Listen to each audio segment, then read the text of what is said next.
Bismillahirrahmanirrahim. Ma'asyiral muslimin wal muslimat, bapak-bapak, ibu-ibu, hadirin dan hadirat jemaah Masjid Ubay bin Ka'ab radhiyallahu ta'ala an, yang semoga senantiasa dirahmati dan diberkahi oleh Allah subhanahu wa ta'ala. Assalamualaikum warahmatullahi wabarakatuh.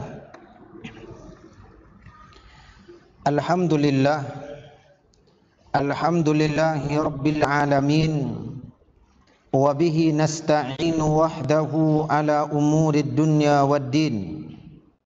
Ashhadu an la ilaha illallah, ilahul awwalina wal akhirin, wa ashhadu anna Muhammadan abduhu wa rasuluh, asyraful anbiya'i wal mursalin, sallallahu alaihi wa ala alihi wa ashabihi wa ala man tabi'ahum bi ihsanin ila yaumiddin, amma ba'd. Allahumma la ilma lana illa ma 'allamtana fa'allimna ma yanfa'una wanfa'na bima 'allamtana wa zidna ilma. Allahumma inna nas'aluka ilman nafi'a wa rizqan thayyiba wa amalan mutaqabbala. Allahumma ihdina wa saddidna wa yassiril huda lana wa aslih lana sya'nana kullah wa la takilna ila anfusina tarfata ain. Alhamdulillah, kita bersyukur kepada Allah Jalla wa Ala yang telah memberikan kepada kita limpahan nikmat, anugerah dan karunia yang tidak terhingga. Alhamdulillah, Allah tabaraka wa ta'ala yang telah memberikan kecukupan pada keperluan duniawi kita. Alhamdulillah, Allah tabaraka wa ta'ala yang telah memberikan petunjuk dan bimbingan sehingga kita dapat beribadah dan bertaqarrub kepadanya tabaraka wa ta'ala, agar kita dapat meraih kebahagiaan ukhrawi kita. Alhamdulillah, pada senja hari yang berbahagia ini, bertepatan dengan tanggal 14 dari bulan Zulhijjah 1441 Hijriah, kita kembali dapat bertemu dan bersua untuk memanfaatkan nikmat waktu, nikmat kesempatan yang Allah tabaraka wa ta'ala berikan kepada kita. Duduk di rumah Allah tabaraka wa ta'ala, selesai melaksanakan fardu maghrib dan menunggu masuknya fardu isya dengan belajar menimba ilmu agama. Semoga Allah tabaraka wa ta'ala menumbuhkan keikhlasan pada diri setiap kita. Semoga Allah tabaraka wa ta'ala menganugerahkan kepada masing-masing kita ilmu yang bermanfaat, pemahaman yang benar, keyakinan dan kesabaran baik di dalam mengamalkan, demikian pula di dalam mendakwahkan. Ma'asyiral muslimin wal muslimat, bapak-bapak, ibu-ibu, ikhwan dan akhwat, al-hadirin wal hadirat, al-musyahidin wal musyahidat yang dirahmati dan diberkahi oleh Allah tabaraka wa ta'ala.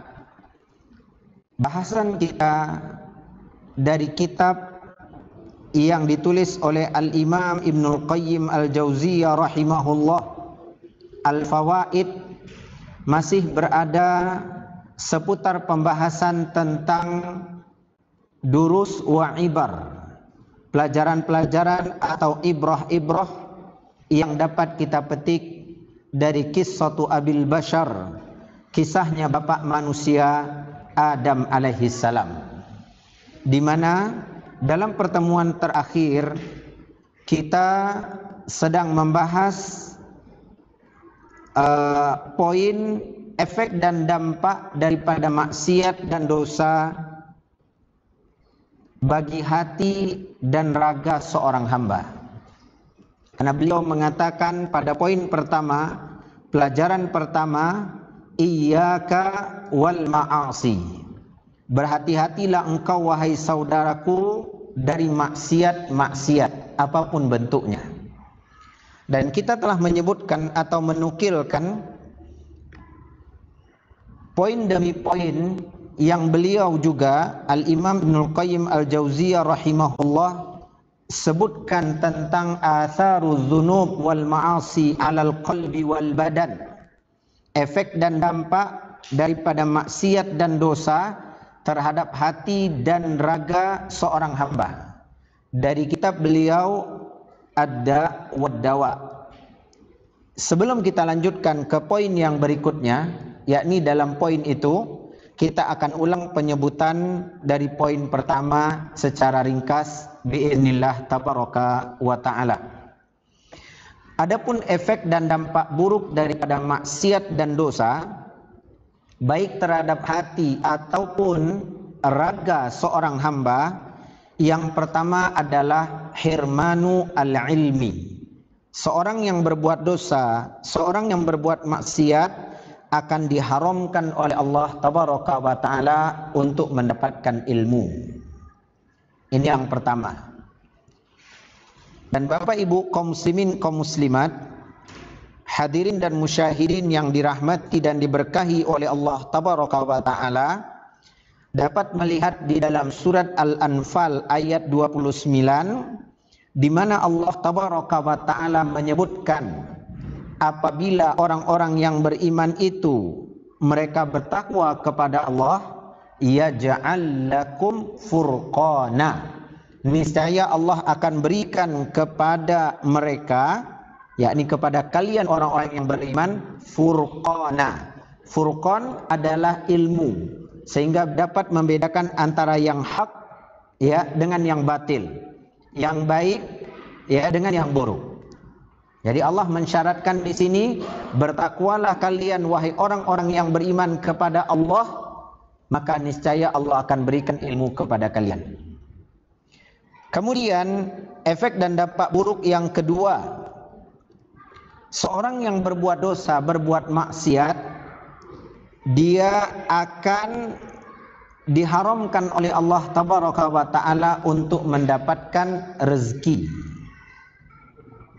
Seorang yang berbuat dosa, berbuat maksiat akan diharamkan oleh Allah tabaraka wa ta'ala untuk mendapatkan rezeki.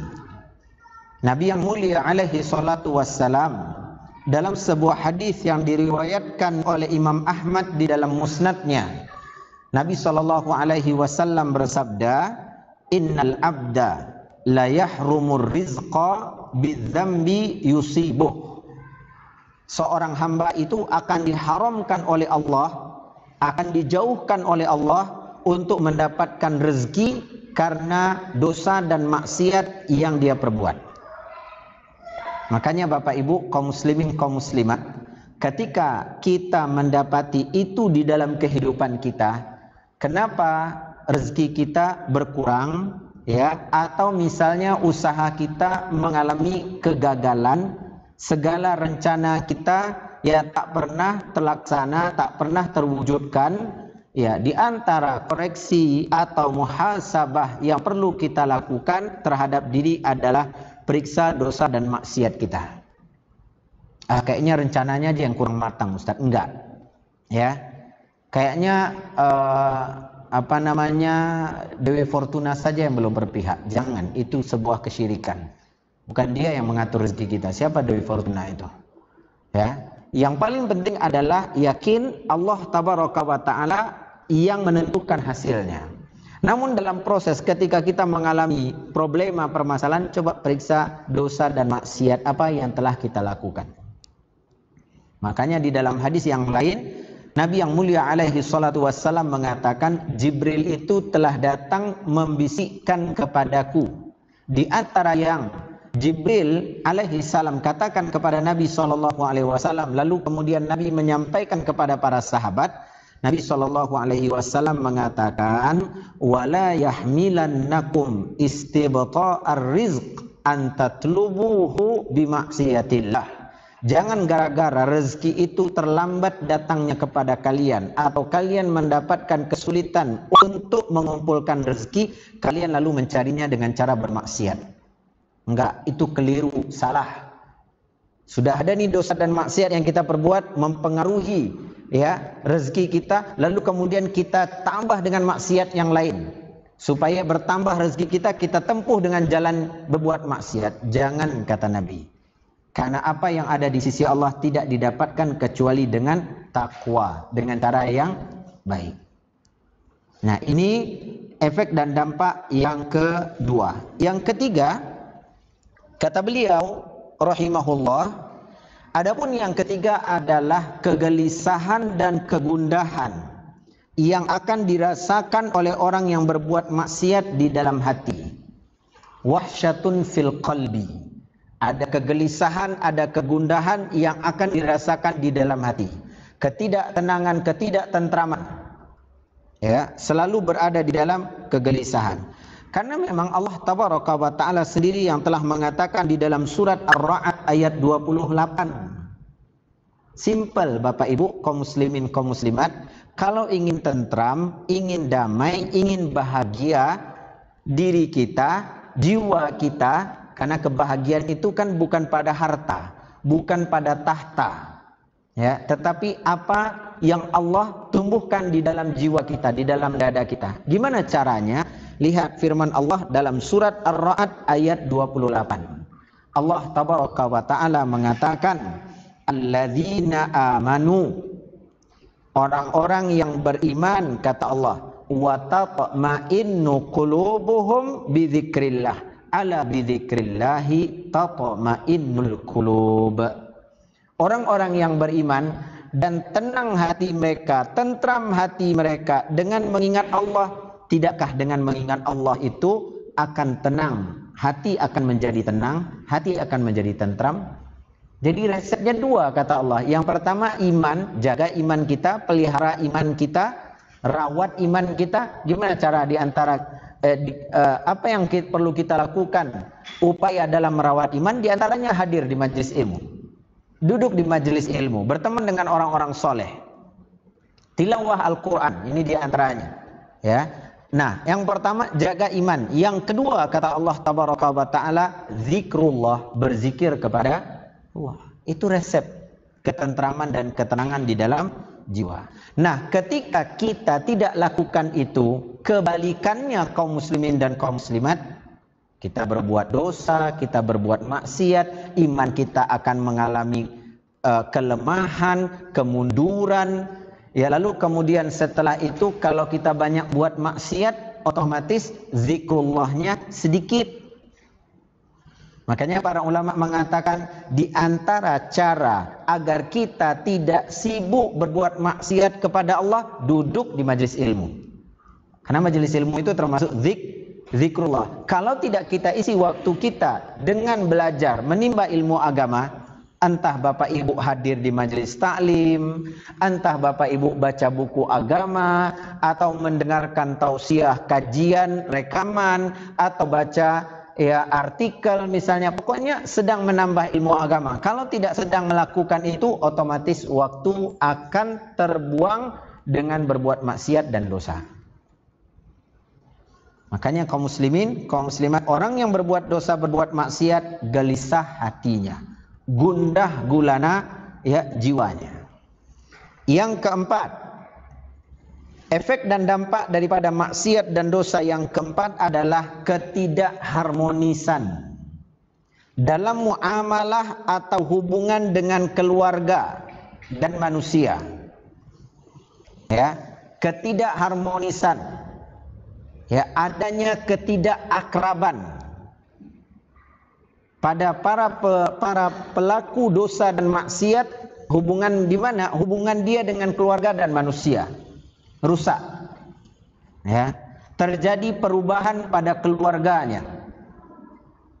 Kalau seorang suami, ya, terjadi perubahan pada istrinya. Istrinya tidak lagi patuh kepada dia, tidak lagi taat kepadanya. Kemudian kalau dia orang tua, dia akan mendapati anak-anak melawan, membangkang kepada dia. Ini yang harus dilakukan. Saya, bapak-bapak, ibu-ibu, kaum muslimin, kita semua introspeksi diri kita. Ya, jangan anak yang dimarahi, dibentak, apalagi sampai dilaknat, cilako wang nak, itu tidak boleh.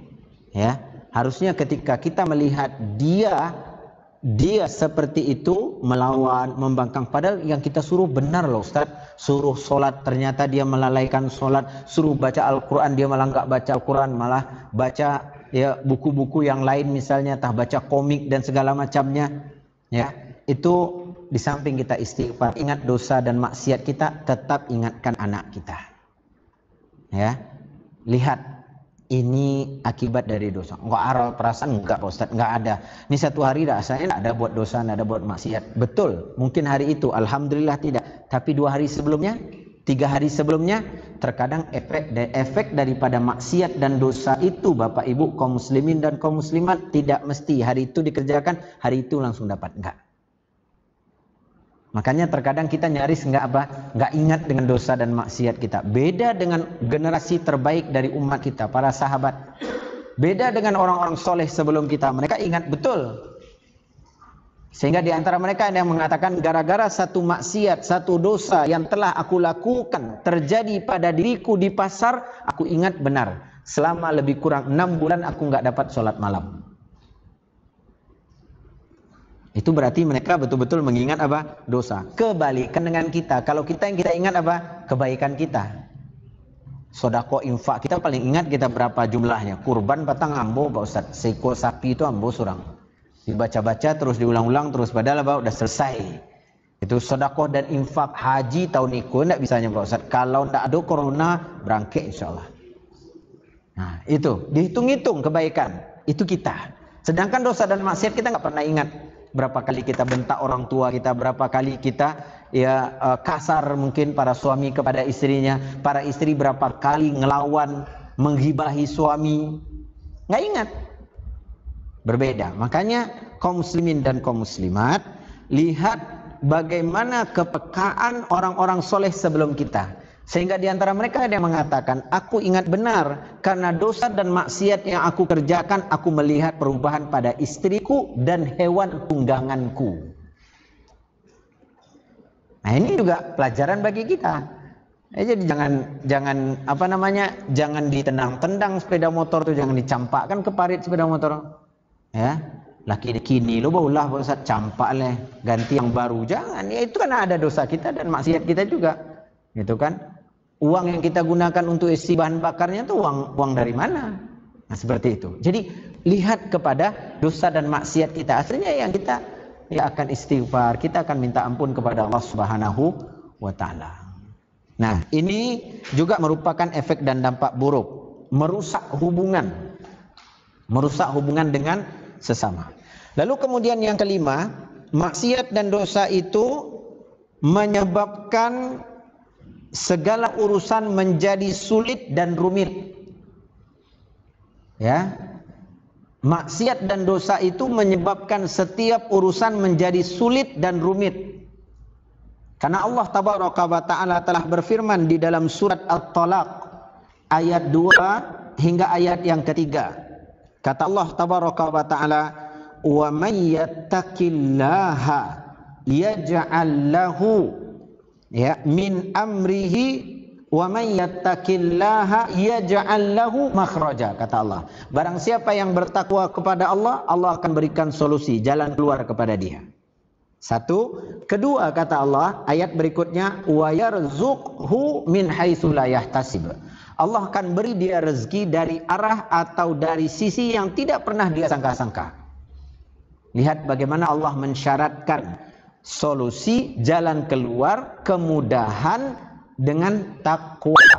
Barang siapa yang selalu menjaga ketakwaannya, dapatkanlah kemudahan dalam setiap urusannya. Faman attala taqwa, barang siapa yang menanggalkan ketakwaan, mencampakkan ketakwaan, maka siap-siap untuk mendapatkan kesulitan dalam setiap urusannya dan jalan buntu dalam segala permasalahannya.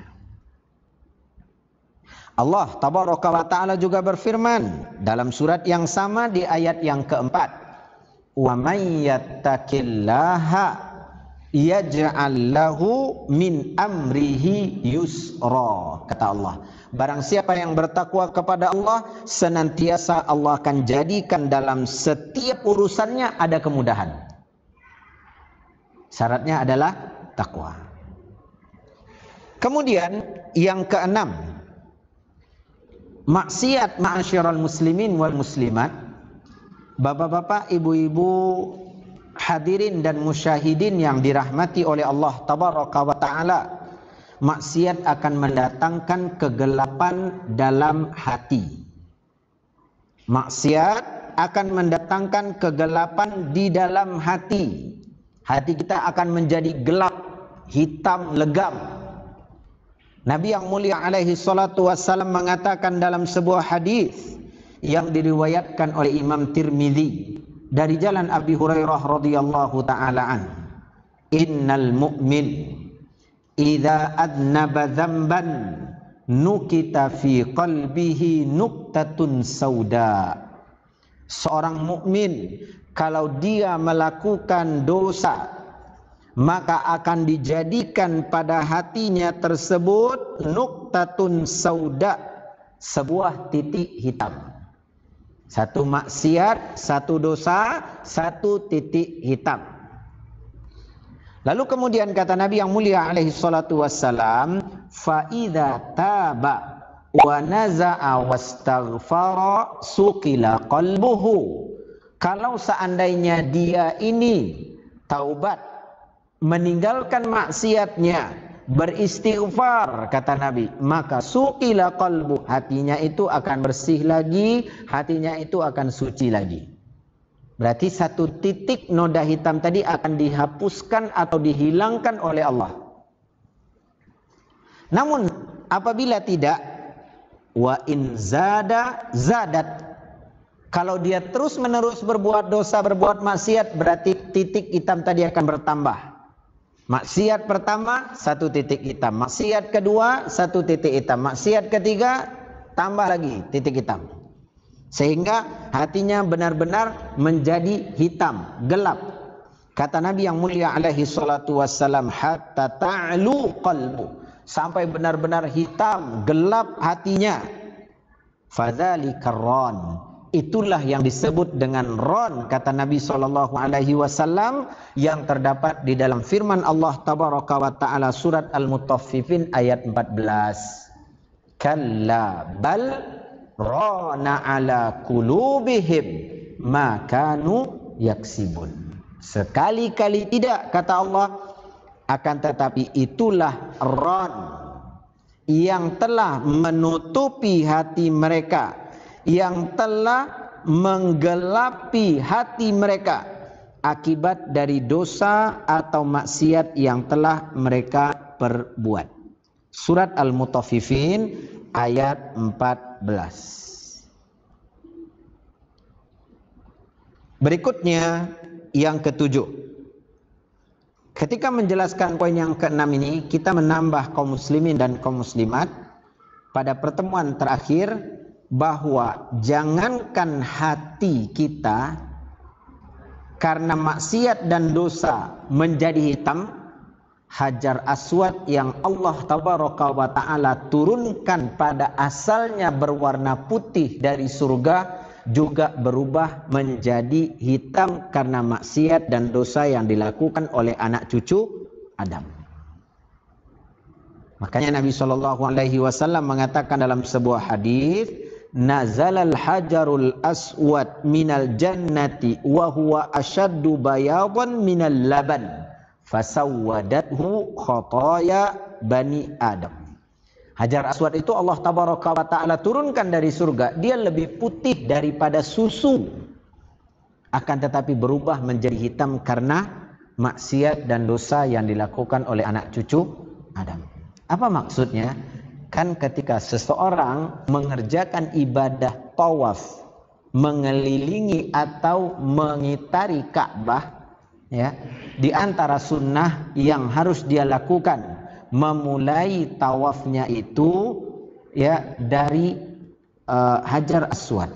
Dan ketika berada di depan Hajar Aswad, maka pertama kali yang dianjurkan kepadanya adalah takbilu al-hajaril aswad, mencium Hajar Aswad.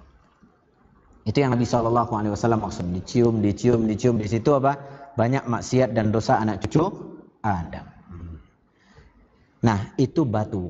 Maka lihat bagaimana Nabi SAW menegaskan batu yang awalnya putih, ya lebih putih daripada susu itu jadi hitam karena dosa dan maksiat. Dan hati pun juga demikian keadaannya. Yang ketujuh, ini poin yang terhenti kita pada pertemuan terakhir sebelumnya. Adapun yang ketujuh, maksiat itu mendatangkan kelemahan.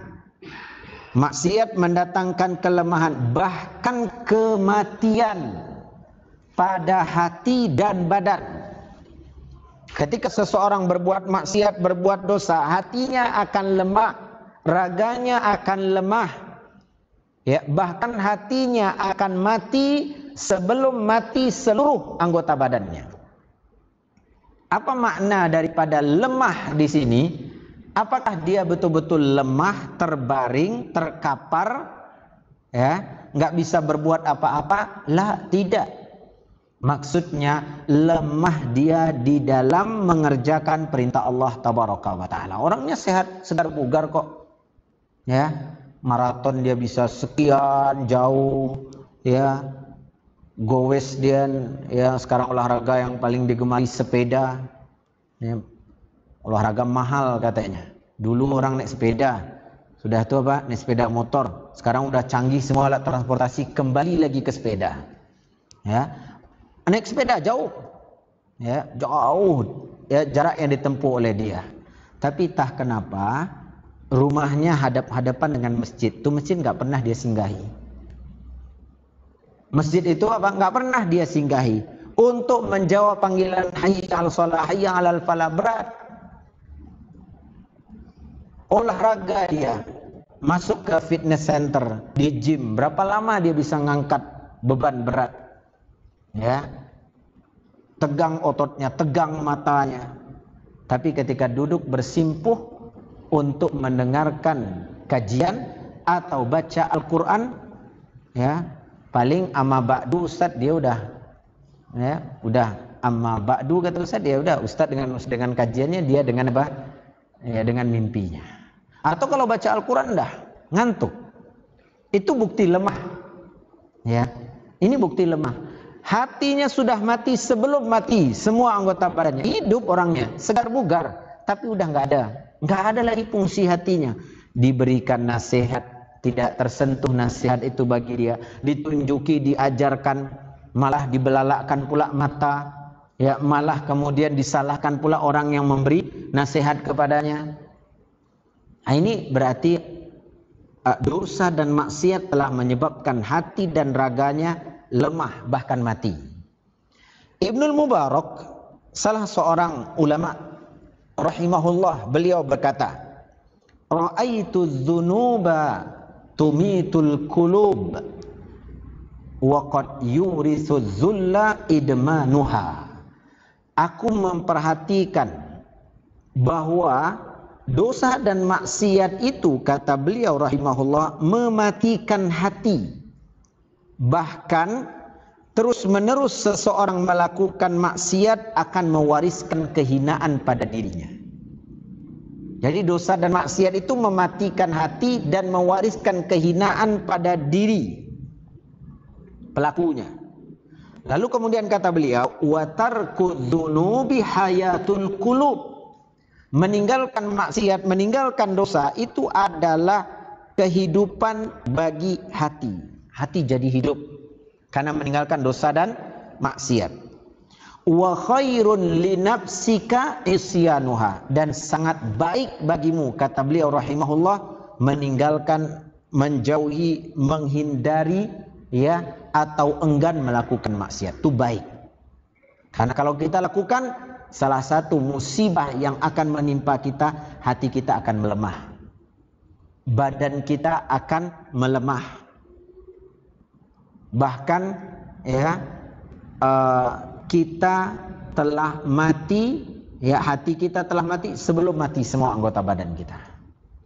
Nah, ini juga merupakan efek dan dampak buruk daripada maksiat dan dosa. Yang kedelapan, beliau rahimahullah mengatakan cukuplah ini sebagai musibah besar bagi pelaku dosa dan maksiat.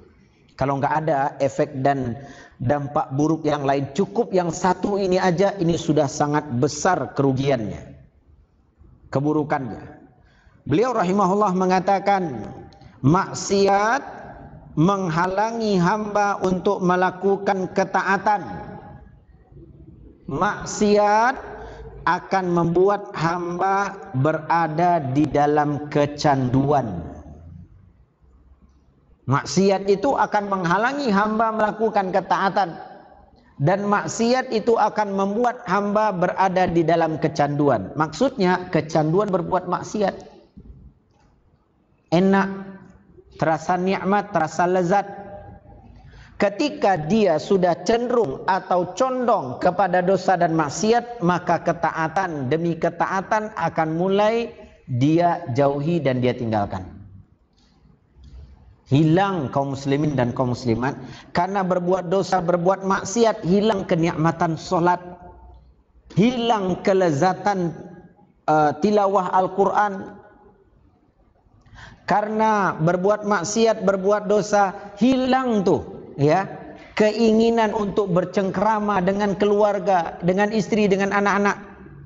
Maka benar kata para ulama, ya, kalau kita sudah sibuk dengan yang haram, maka yang halal pun akan menjadi haram bagi kita. Maksudnya apa? Ya kalau kita udah sibuk dengan apa namanya? Dengan pil maksudnya di sini perempuan idaman lain, bapak-bapak ya. Kalau udah sibuk dengan itu, Pak, maka yang halal tuh di depan kita, istri itu, yang halal dari ujung rambut sampai ujung kaki itu jadi haram. Maksudnya apa? Hilang kenikmatan melihat istri. Hilang ya kenikmatan melihat apa? Pasangan hidup kita. Yang nampak rumput tetangga lebih hijau. Nah itu dia tuh akibat daripada apa? Dosa dan maksiat. Makanya ini sangat berbahaya. Ya. Oleh karena itu kata beliau ini musibah besar. Allah tabaraka wa taala berfirman di awal-awal surat Al-Baqarah, Allah menceritakan tentang orang-orang munafik. Kaum muslimin, kaum muslimat, kalau kita lihat di awal surat Al-Baqarah itu Allah menceritakan tentang sifat orang yang bertakwa dalam 4 ayat. 4 ayat sifat orang yang bertakwa. Mulai dari ayat yang ketiga ya, sampai ayat yang ke-5. Sebenarnya dari ayat yang kedua, hudal lil muttaqin. Dari situ lalu kemudian berlanjut sampai ulaika ala hudam mir rabbihim. Itu tentang orang yang bertakwa. Ayat ke-6 sampai ayat yang ke-7 Allah bercerita tentang orang kafir. Cuman 2 ayat. Ayat 6 sampai ayat 7, 2 ayat itu tentang orang kafir.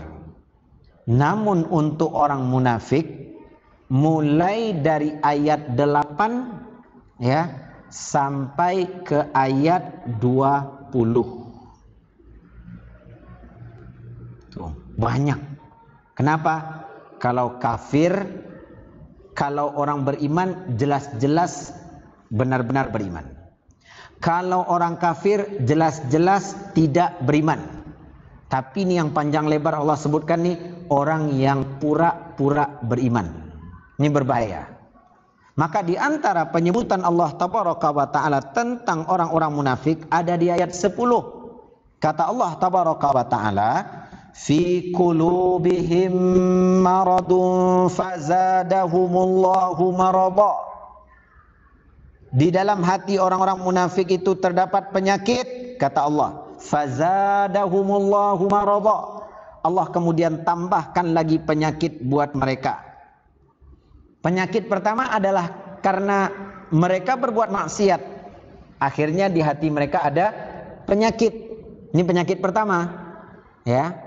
Noda hitam, malas melakukan sholat, mereka juga sholatnya terpaksa, mereka juga zikirnya sedikit, mereka itu juga berinfak, itu juga karena terpaksa, mereka juga berjihad berpura-pura, gitu. Dalam hati mereka ada penyakit. Gara-gara apa? Dosa dan maksiat. Kemudian Allah katakan fazadahumullahu marada. Ini yang disebut dengan kecanduan. Jadi setelah penyakit itu Allah tambahkan penyakit berikutnya. Apa itu? Mereka terjerat, mereka terikat di dalam dosa dan maksiat. Nggak bisa kemana-mana. Akhirnya candu. Dari satu maksiat pindah maksiat yang lain. Maksiat yang kedua pindah maksiat yang ketiga. Akhirnya hidupnya memang penuh dengan dosa dan maksiat. Wal'iyadzubillah. Ini juga efek dan dampak berbahaya. Ya, karena ada dua pilihan saja Bapak Ibu. Bagi saya, Bapak Ibu, kaum muslimin, kaum muslimat kita semua, hanya ada dua pilihan. Kalau tidak sedang melakukan perkara-perkara taat, berarti kita sedang sibuk berbuat dosa dan maksiat. Itu aja. Makanya dalam menjalani kehidupan simpel aja, kita tinggal lihat. Duduk-duduk di sini ceritanya apa?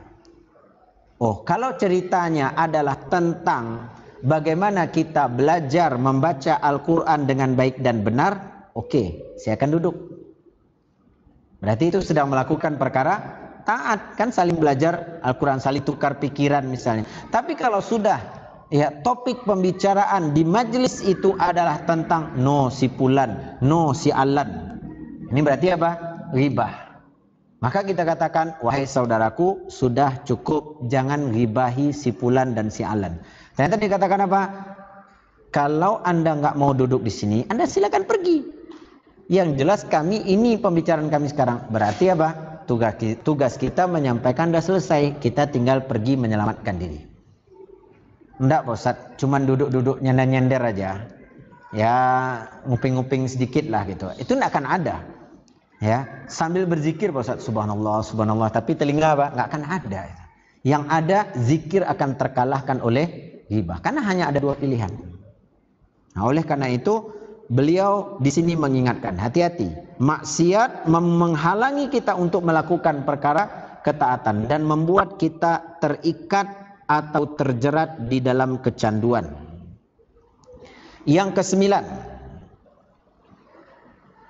maksiat akan melahirkan maksiat berikutnya. Ingat Bapak Ibu, salah satu sifat dan tabiat daripada maksiat, dia mengundang maksiat berikutnya.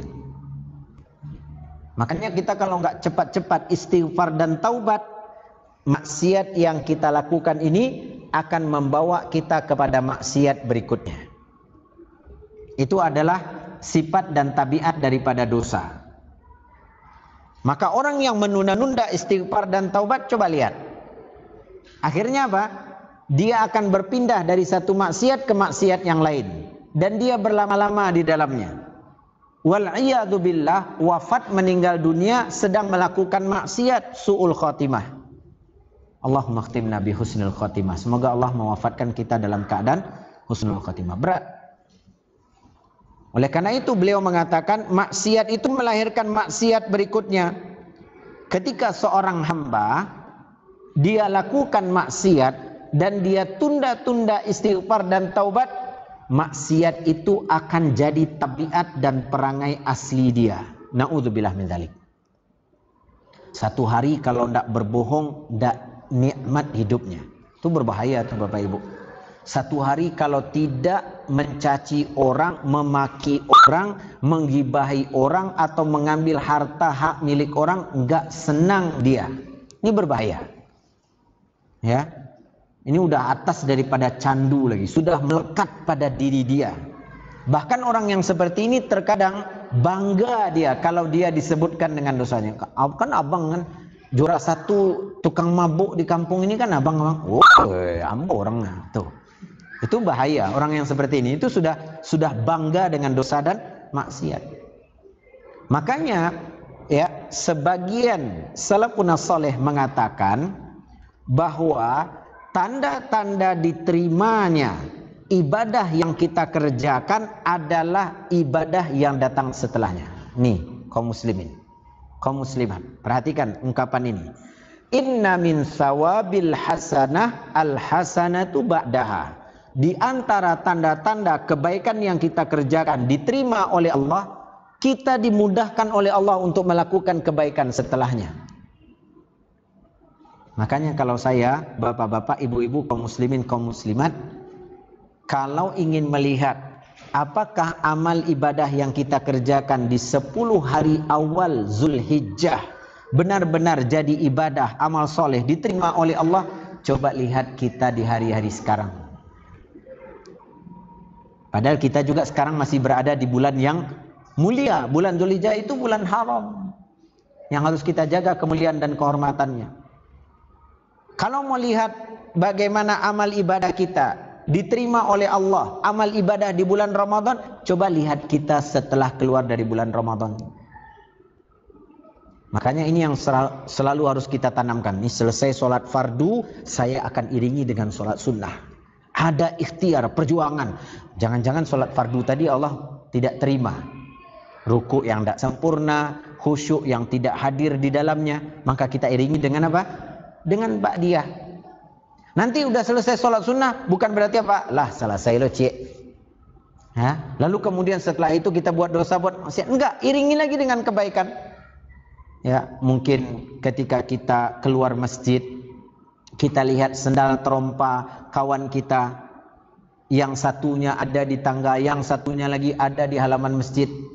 Maka kita ketika jalan, oh ini sendal jemaah, salah seorang jemaah, oh ini sendal bapak fulan, ambil, angkatkan. Itu contoh kecil. Bukannya makin kita sepak jauh, mati lang, hilang terompang, ya, paniang lang cari.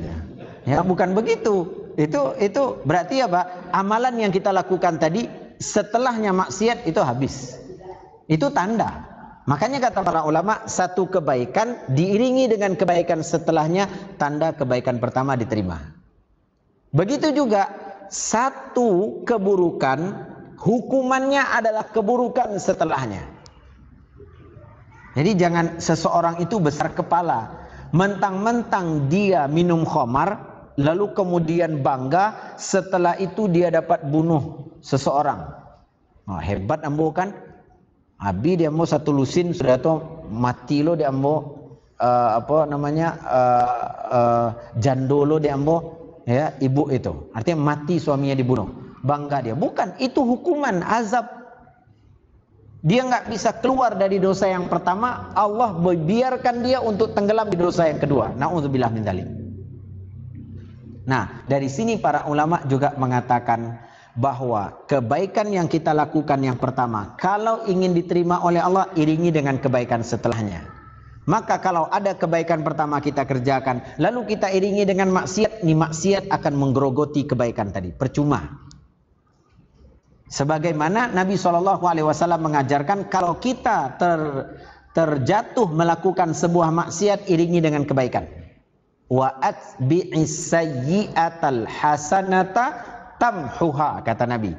Iringilah sebuah kejelekan, sebuah kemaksiatan yang kau kerjakan dengan kebaikan setelahnya, semoga ia dapat menghapus kejelekan sebelumnya. Gitu caranya. Berarti kalau kita lakukan kebaikan, sholat kita habis selesai sholat, lalu kemudian kita lakukan dosa dan maksiat setelahnya, berarti pahala dari sholat kita akan apa? Sirna, hilang.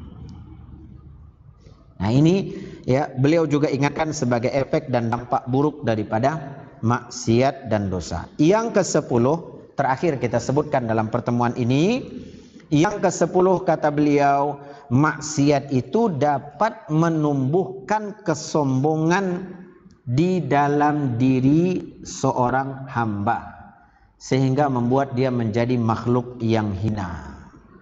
Maksiat itu menumbuhkan kesombongan di dalam diri seorang hamba, sehingga membuat dia menjadi makhluk yang hina. Allah tabaraka wa ta'ala berfirman di dalam surat Al-Baqarah ayat 206. Lihat Bapak Ibu, ini salah satu tipe manusia dalam berbuat dosa, berbuat maksiat. Wa idza qila lahu taqillaha akhadathul izzatu bil itsm, kata Allah. Kalau dikatakan kepada orang ini, bertakwalah engkau kepada Allah, diingatkan dia nih, ittaqillah, bertakwa kau kepada Allah, diingatkan dia, dinasihati dia. Akhadathul izzatu bil itsm, tumbuh kesombongan di dalam dirinya untuk berbuat dosa, untuk berbuat maksiat. Bahaya Bapak Ibu. Ingat, iblis laknatullah alaih, apa yang membuat dia enggan melakukan satu perintah Allah, yakni sujud kepada Nabi Adam alaihissalam, karena al-kibr, sombong. Dan kita sudah bahas bahwa sumber dosa dan maksiat ada 3. Yang pertama, al-kibr, kesombongan. Yang kedua, al-hirs, kerakusan, ketamakan. Yang ketiga, al-hasad, iri dan dengki. Nah, ini salah satunya. Diingatkan dia bertakwa kepada Allah, tumbuh kesombongan dalam dirinya. Ya, Pak, jangan lakukan itu, Pak. Ada yang berajalang dulu, ya. Marah dia, sombong dia. Iya kan, itu kita udah pelajari nggak boleh, Pak. Ya, kan udah jelas tadi dalilnya itu haram, Pak. Belajarlah dulu. Situ baru hijrah, baru 2 bulan 3 bulan belajar agama lah, pandai pula menasihati orang tua. Belajarlah dulu. Tuh, sombong. Ya. Ketika diingatkan dia, seperti misalnya diingatkan dia, Pak, jangan lakukan, Pak, ini amalan tidak diperintahkan oleh Allah tabaraka wa taala. Pak, jangan lakukan, ini tidak dicontohkan oleh Nabi Muhammad SAW. Tumbuh kesombongan dalam dirinya. Lana a'maluna walakum a'malukum. Kami punya amalan kami, kalian punya amalan kalian. Tuh, pakai penggalan ayat yang terdapat di dalam Al-Quran. Tapi untuk apa? Membungkus kesombongan. Ini karena apa? Dosa dan maksiat. Berbahaya Bapak Ibu. Terlebih lagi lihat, dalam ayat ini Allah mengatakan, dikatakan kepadanya bertakwa kepada Allah.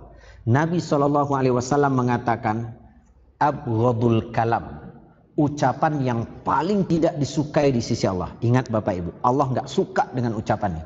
Dan kadang-kadang itu terjadi dalam kehidupan kita. Dan terkadang saya atau Bapak Ibu, kita semua adalah pelakunya. Abghadul kalam, ucapan yang paling tidak disukai oleh Allah tabaraka wa ta'ala. Apa ucapan itu? Ketika seseorang berkata kepada saudaranya, ittaqillah, bertakwalah engkau kepada Allah. Ini laki-laki menasihati saudaranya, wahai saudaraku, bertakwa kau kepada Allah. Diingatkan saudaranya, dinasihati saudaranya, bertakwa kepada Allah. Maka kata saudaranya ini ucapan yang tidak disukai oleh Allah. Kata dia, alaika binafsik. Itu kalau kita terjemahkan dengan bahasa kita, kau urus aja dirimu. Kau urus saja dirimu. Dan banyak ungkapan-ungkapan yang semisal dengan itu, Bapak Ibu, kaum muslimin, kaum muslimat. Ya, menunjukkan apa? Kesombongan. Allah nggak suka. Ini diingatkan agar bertakwa kepada Allah, malah angkuh dan sombong. Maka berhati-hati kita. Kalau itu ada, berarti itu efek daripada maksiat dan dosa. Ya, kadang-kadang kita bapak-bapak sebagai suami paling gak bisa ditunjuki atau diajarkan oleh istri. Padahal yang diajarkan oleh istri apa? Baik. Tapi dengan anggapan asumsi kita kepala keluarga. Anyang lah kau. Padahal istri bilang apa? Baik bang, tolonglah karib kerabat abang tu bang, sisihkan sedikit rezeki. Anyang lah kau, diam lah kau. Ya, kau kepala keluarga, kau ar-rijalu qawwamun 'alan nisa. Itu bahaya bapak-bapak. Ya, kesombongan. Padahal yang diingatkan adalah baik. Atau mungkin istri. Kadang-kadang terjadi juga. Ya, bapak mengingatkan istri udah duluan hijrah. Ya. Udah duluan mengaji. Ya, suami baru mulai ikut halaqah tahsin Al-Qur'an. Suaminya mengingatkan, kalau keluar tuh dek nyapu halaman rumah tuh, pakailah jubah, pakailah kaos kaki itu aurat kan. Abang baru 2 bulan hijrah udah pandai lo bang tausiah. Kalau lah 2 tahun abang mengaji lah jadi ustaz lo bang mereka bang. Langsung sombong. Belajar betul-betul lo bang. Luruskan pengucapan ro itu dulu bang. Ro abang baca juga ra. Ini pula yang bang urus. Nah itu kenapa? Sombong. Hati-hati. Hati-hati wahai para istri. Artinya kalau itu memang ada, itu akibat dosa dan maksiat. Dan sombong itu tidak layak untuk dipelihara. Baik, Bapak Ibu, kita cukupkan sampai di situ.